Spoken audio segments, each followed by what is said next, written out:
Gentlemen and ladies and gents, I just need y'all to pay attention for a second.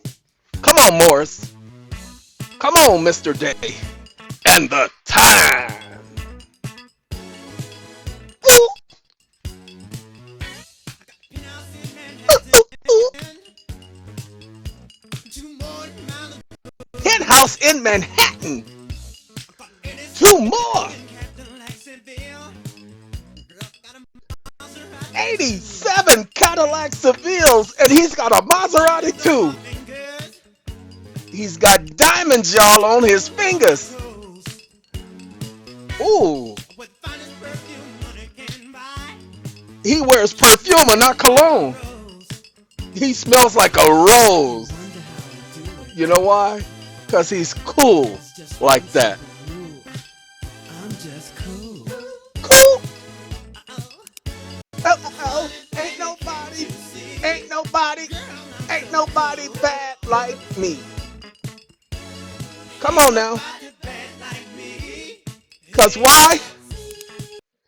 Oh. What's that spell? Cool. Ladies and gentlemen and ladies and gents. It's been a long time since I played the time on this channel. And guess what? It won't be much longer before I play them again.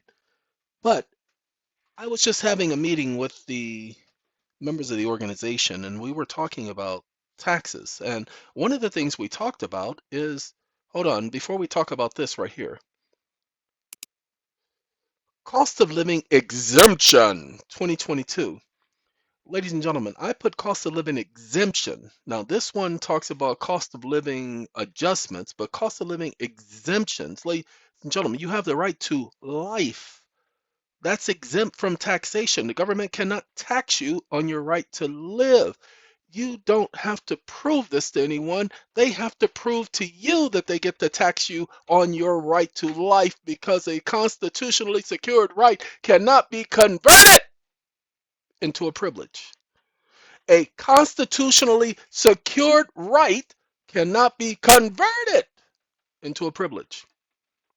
There is no law permitting that. Okay?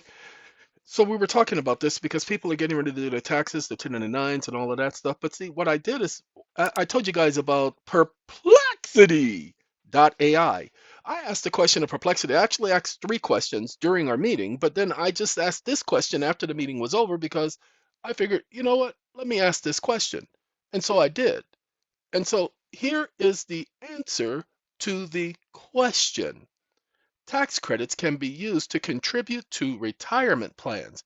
Wait a minute, you mean to tell me I can use tax credits to contribute to my retirement plan? So I can use that to pay into my 401k?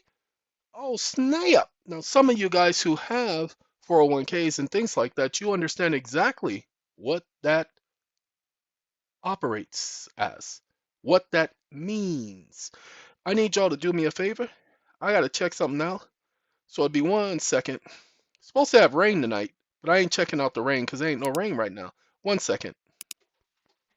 Sorry about that.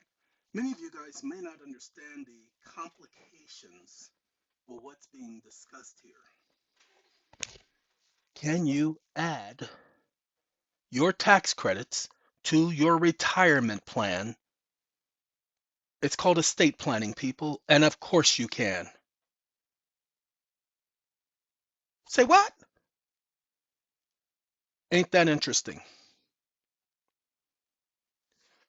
Tax credits can be used to contribute to retirement plans. Watch this.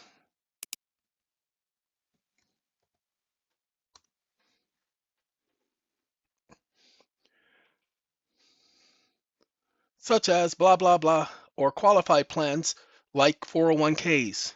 The maximum contributed qualification credit is 2,000. See, making a maximum credit 1,000. Savers tax credit is blah, blah, blah. We know it's more than that.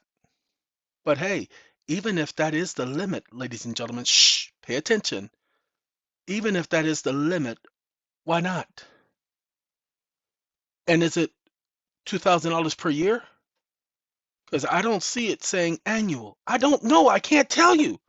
I know that you can contribute to it, is what I was doing. And because these rollover contributions do not qualify for the credit. Well, you're not trying to get a credit. You're trying to add credits to your plan. Do you see? Do you see? Do you see? So do your research, people. But understand, let's put this one in because this is the most important. Um,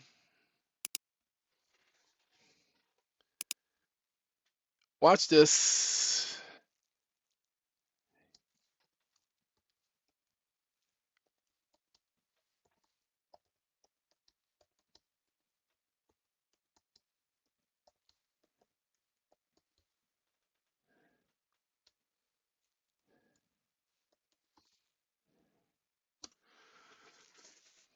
I just put a taxpayer cannot be taxed on their wages. That is non-taxable, does not have to be reported on a tax return, and is not subject to a tax. This includes the maximum amount excluded from an employee's income through dependent care assistance, which was increased to $10,000 in 2021. The federal tax burden falls primarily on the highest earner, and only citizens and residents of the United States can lawfully be taxpayers. Look at that, only citizens. Ladies and gentlemen, this is not about sovereign this and sovereign that. This is a taxpayer cannot be taxed on their wages. But because you fill out a W-2, you're listing yourself as a taxpayer, which is why the Schedule C is there so that you can undo that. But the W-2, W-4s has an exempt box, and you can simply click on the exempt box. See, they talk about income and standard deductions. Excuse me? Your wages can never be constituted as income. It's not a profit. You're receiving that in exchange for your labor. That's a bartering system. You're exchanging your labor for that money. So it's not income. That's why you can't be taxed on it. Don't take my word for it. Go and read the law. Okay? Don't take my word for that. So start to know what you can and what you cans not do. And get it done, people. All right, look, less than 8 minutes. Y'all got this information. Hopefully, this will do y'all some good. Gotta go, gotta go.